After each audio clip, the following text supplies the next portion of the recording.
Hey guys. Hey everybody, happy Friday. It is Fun Story Friday normally. I guess today is a bit more of a crazy story that happened to us today as we were driving. It was not fun. So Do you want to tell it? Yeah, so we were driving on the interstate and it was raining and it was cold and I guess it was high 30s temperature wise and it was pouring down rain. So we were driving and out of nowhere a car just flies in front of us. Like, just flies in front of us and off the interstate. It was crazy. Going like 80 miles per hour.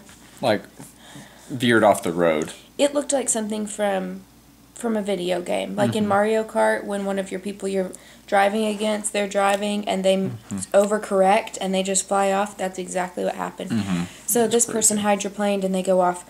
So we were really close behind him. We saw it happen and pulled over, and the car behind us saw it happen and pulled over too. So we pull over and get out of the car, and I'm wearing this, like, just long sleeves. That's it. And, well, that's not all I was wearing. Come on, people. But I was wearing leggings, riding boots, and a long sleeve shirt. And so I get out of the car and just run towards them, because it was a one-car thing, and it wasn't like the car exploded. It was like they went and rolled. And so I get out of the car, and I was like, the odds of the person in the car behind me having any medical training at all are probably pretty low.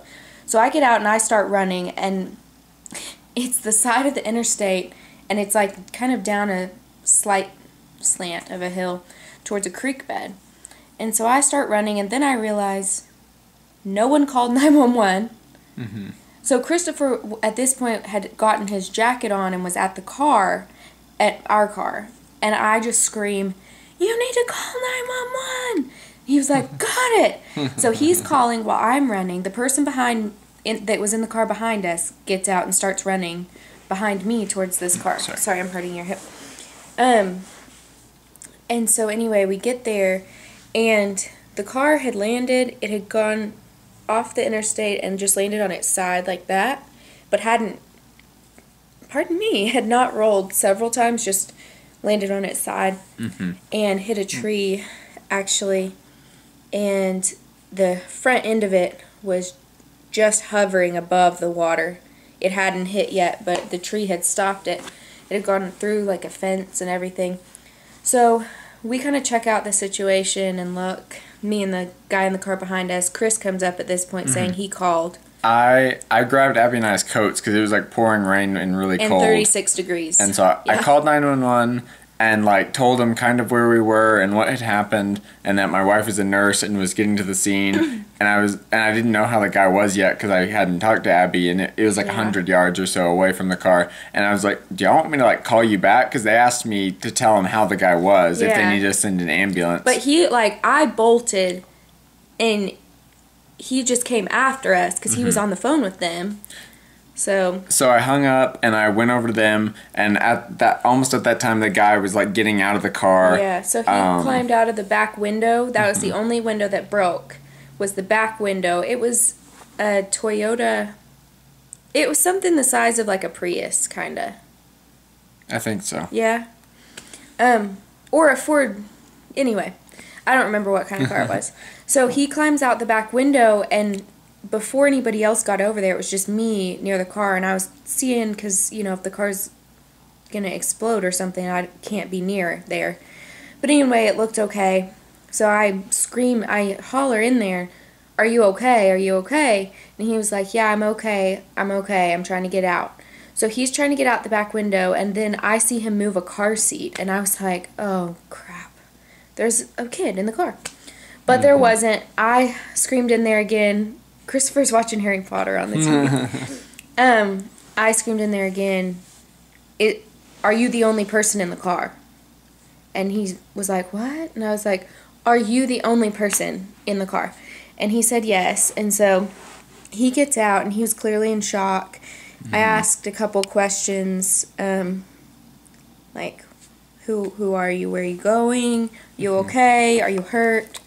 All that. And he just seemed like he was in shock. He could answer questions, but was very much just like, no, I'm okay, I'm okay, I'm okay.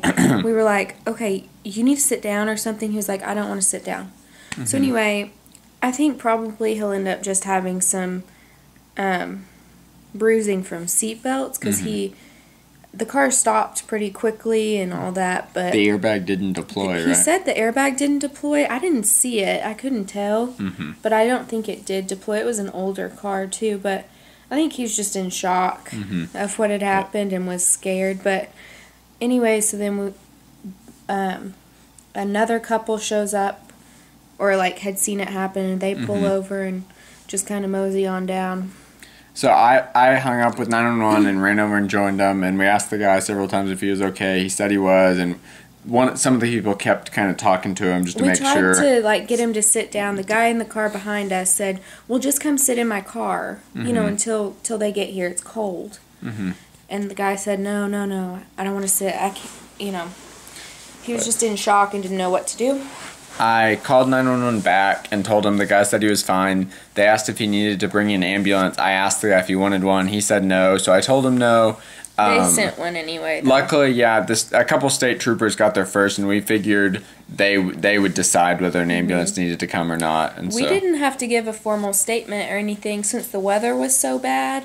He said, "What did it look like to you?" And I said, "He hydroplaned and overcorrected and came off the road." And the state trooper said, "I thought so. Y'all are free to go. Y'all go ahead and go and be safe." And it was right before the exit ramp onto another exit, so we just stayed on the side and went up that way and got back on. But luckily, it was crazy. Luckily, we were able to slow down in time to be able to stop and help them. We just stopped 200 yards away. Like, that's as soon as you can pull over when you're going on the interstate. So we pull over and book it out there, but I was just like praying I wasn't gonna find what I thought I was gonna find, because it could have been a lot worse. Luckily, it wasn't dark or anything, so a lot of things went right. But I guess the car didn't land in the river, so that's good. But the state troopers let us all leave, and hopefully, I mean, they got the guy to a hospital or somewhere safe, and I think hopefully it all turns out well. But that's our story for today, guys. Not very fun story. Crazy at all. Story Friday. Be safe. Yeah, thank y'all so much for watching. We will see y'all on Monday, and until then, keep it crabby. Bye. Bye-bye.